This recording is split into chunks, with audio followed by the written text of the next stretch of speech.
Okay, let's play a game. I'm going to describe a person's day at work and you tell me what their job is. Wake up, scroll through 200 LinkedIn messages before breakfast, spend the morning reviewing resumes of people who clearly didn't read the job description, conduct 3 back-to-back interviews in the afternoon, get ghosted by their top candidate, and then do it all over again tomorrow. Did you guess? That's a recruiter. And recruitment, that's what today's video is all about. Welcome back. Last time we explored the role of HR as a whole. Today we're zooming in on one of the most exciting, fast-paced and frankly chaotic functions in HR, recruitment. By the end of this video, you'll know exactly what recruitment is, how it works step by step through the recruitment life cycle, and most importantly, you'll finally understand the difference between recruitment and selection, which even many professionals confuse. Let's get into it.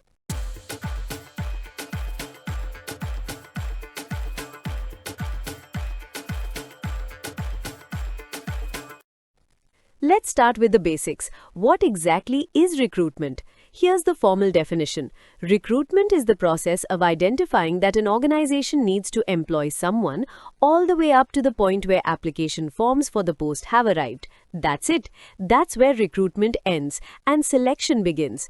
We'll come back to that distinction later. But let me make this more relatable with an analogy. Imagine you're running a cricket team and your best fast bowler has retired. You need a replacement. So what do? You put out the word, you post on social media, you ask coaches for referrals, you hold open trials, you cast the net as wide as possible to attract talent. That entire process of creating awareness and pulling in potential players, that's recruitment. You haven't picked anyone yet, you haven't done any testing or evaluation. You've simply attracted a pool of interested, available candidates. That's the job of recruitment. Think of it like this. If hiring is a funnel, recruitment is the top of that funnel, the wide opening that brings everyone in. The narrowing happens later. Real-world example, when Tata Consultancy Services, TCS, announces a mass hiring drive for 40,000 freshers, that's their recruitment machinery in full force. Campus drives, portals, job fairs, referrals, all happening simultaneously to fill that top of the funnel. Now here's where it gets really interesting. Recruitment isn't one action, it's a complete life cycle, a series of connected steps, each one feeding into the next. Think of it like making a Bollywood film. You don't just show up on set and start shooting. First you have a script, then you cast, then you rehearse, then you film. Skip any step and the whole thing falls apart. Recruitment is the same. The recruitment life cycle has 7 key stages. Stage 1, identifying the need. Stage 2, job analysis and creating the job description. Stage 3, sourcing candidates. Stage 4, screening and shortlisting. Stage 5, interviewing. Stage 6, offer and negotiation. Stage 7, onboarding. Let's walk through each one. Buckle up. This is where the real story happens. Stage 1, identifying the need. Everything starts with a question. Do we actually need to hire someone? This sounds obvious, but you'd be surprised. Many companies post jobs out of habit or panic without really thinking it through. A vacancy opens up and someone says, "Quick, post the job." But a good HR team pauses and asks, is this role still needed? Can existing team members absorb it? Is this a temporary need or a permanent spike in work? Only when the answer is a clear, yes, we need a hire, does the process begin. Example, during COVID, many companies discovered that roles they thought were essential were actually redundant once teams reorganized. Before rehiring post-pandemic, smart HR teams re-evaluated every vacancy before posting. That saved millions in unnecessary headcount.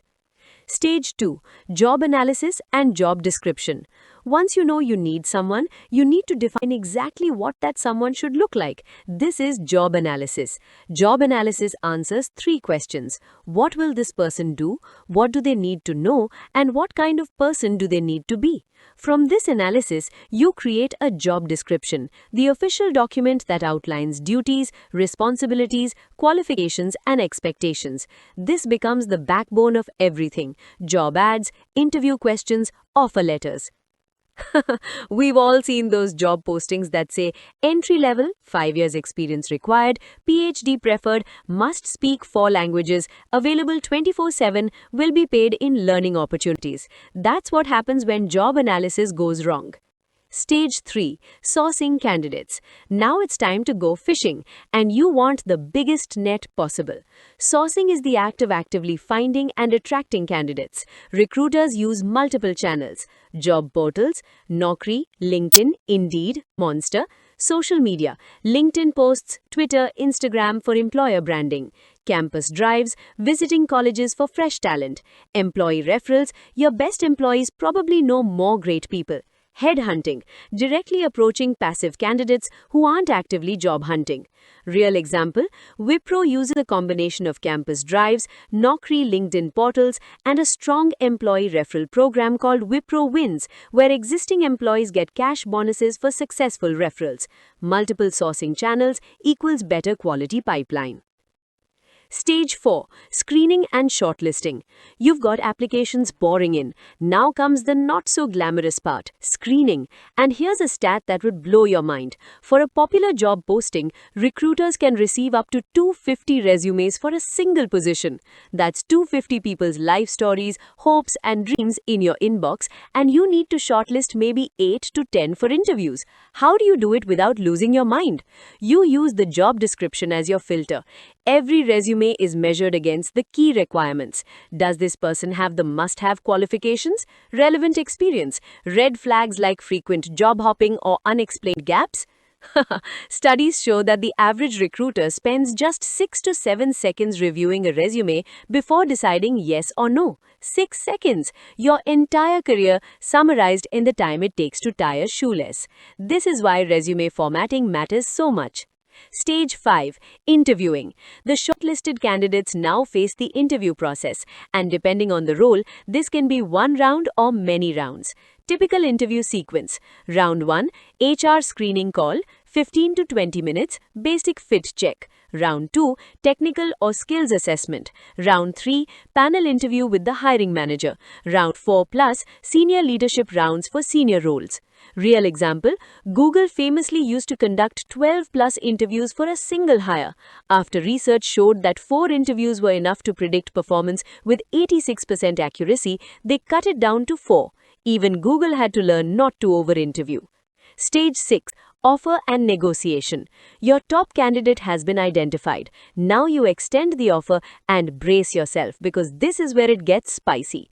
The offer includes the CTC, cost to company, role title, joining date and benefits. But candidates negotiate, and they should. Studies show that 73% of employers expect candidates to negotiate, yet only 37% candidates actually do. The rest leave money on the table. Funny scenario, HR offers Rs 8 LPA, candidate wants Rs 10 LPA. HR has budget for Rs 9 LPA. Both parties know the answer is somewhere in the middle, but both open with extreme positions and pretend to be shocked by the other's number. It's HR theater, but it's a critical stage. Stage 7. Onboarding. The offer is signed, but wait, recruitment isn't over yet. Onboarding is the bridge between accepting an offer and becoming a productive employee. A great onboarding experience includes welcome communications before day 1, workspace and equipment ready, a structured orientation plan, a buddy or mentor assigned, and clear 30, 60, 90-day goals. Scary stat, 20% of new hires leave within the first 45 days, almost always due to poor onboarding. All that effort in the earlier stages wasted because day 1 was a disaster. Real example, Salesforce has an award-winning onboarding program where new hires spend their entire first week in cultural immersion activities before they even see their desk. Result, retention rates among the best in the tech industry. Alright, now we get to the question I promised at the start, the one that trips up even experienced HR professionals. What is the difference between recruitment and selection? Let me use a dating app analogy. Recruitment is creating your profile on the dating app, writing your bio, uploading your best photos, and going live so the maximum number of people can find you. Your goal is visibility and volume. You want people to swipe right. Selection is actually going on dates, figuring out who you're compatible with, and eventually proposing to the one. Your goal is precision and fit. You want to pick the right one, not just any one. Same person, same goal, eventually, totally different activities. Now let's put that into HR terms. Recruitment is positive process. The goal is to attract and increase the pool of candidates. You want more people. Selection is negative process. The goal is to eliminate and narrow down. You want the one best fit. Here's a side-by-side breakdown. Recruitment, objective, build a pool of candidates. Nature, positive, encouraging and inclusive. Stage, comes first in the hiring process. Cost, relatively lower. Activities, job posting, sourcing, attracting, advertising.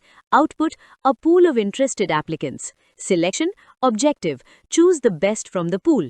Nature, negative, eliminative and evaluative. Stage, comes after recruitment. Cost, higher, involves tests, interviews, assessments. Activities, screening, testing, interviewing, reference checks, offer. Output, a single selected candidate. Key insight, you cannot have selection without recruitment, but you can have recruitment without selection. For example, building a talent pipeline for future openings. Let me show you something that makes recruitment beautifully visual. The recruitment funnel. Imagine 100 people apply for a job. Here's what typically happens. 100 initial applicants submit their resumes. 75 meet the basic eligibility requirements. 40 advance to the recruiter review stage. 20 get shortlisted for interviews. 10 clear all interview rounds. 1 to 3 receive and accept an offer. Think about that for a second. Out of 100 hopeful applicants, only 1 to 3 get hired. That means roughly 97 to 99 people walk away without the job. This is why how you treat candidates, even the ones you reject, matters enormously for your employer brand. Companies like Amazon and Google send personalized rejection emails within days. Companies like Black Hole Recruiters Inc., you know who you are, never respond at all, leaving candidates in a limbo for months. Which company would you rather apply to next time? Real example, Unilever introduced AI-powered video interviews for their graduate recruitment, reducing screening time by 75% while increasing diversity of shortlisted candidates by 16%. The funnel got smarter and fairer at the same time. All right, let's bring it all home. Today we covered 3 big ideas. What is recruitment? It's the process of creating awareness and attracting a pool of candidates. It ends when applications arrive, not when someone is hired. The recruitment life cycle, 7 stages: identify need, job analysis, sourcing, screening, interviewing, offer, and onboarding. Each stage matters. Skip one, pay the price. Recruitment versus selection. Recruitment adds people to the pool. Positive. Selection removes people from the pool. Negative. Different goals, different tools, different mindsets. Here's my challenge for you. Next time you see a job posting, whether you're applying or just scrolling, ask yourself, which stage of the recruitment life cycle is this company at right now? You'll never look at a job ad the same way again. If this video helped you, smash that thumbs up button, hit subscribe so you never miss an episode, and drop a comment below telling me what's the strangest job requirement you've ever seen in a job posting. I want to know. Next up, we're going deep into manpower planning and budgeting, how companies actually figure out how many people they need to hire. It's more fascinating than it sounds, I promise. See you in the next one.